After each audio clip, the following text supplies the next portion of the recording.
Տիկին Արեգնազ Մանուկյանը եւ իր երեխան իրար հետ շփվելու իրավունքից զրկված են։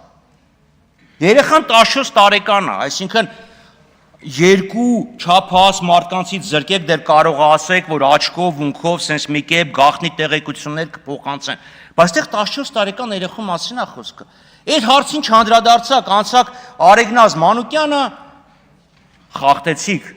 անմեղության կանխավարկածը, ինչուն ասես կախեցիք վրան։ Դուք չանդրադարձակ նրան, որ խափանման միջոց օգտագործվում է որպես տանջանք։ Չանդրադարձակ, որ դուք այդ երեխուն տանջում եք։ Լավ, խափանման միջոցը ո՞նց կարելի է որպես տանջանք օգտագործել։ Ինչի՞ եք այդ երեխուն տանջում։ Որ ինքը գա իր մորը տեսնի, դրանից արդարադատությունը կտուժի։ Երեխայի հասկանում եք, ինքը չի կարա մայրը սենց աչքով ինչ-որ մի բան ասի, ինքն էլ գնա փաստաբանն ասի, չէ,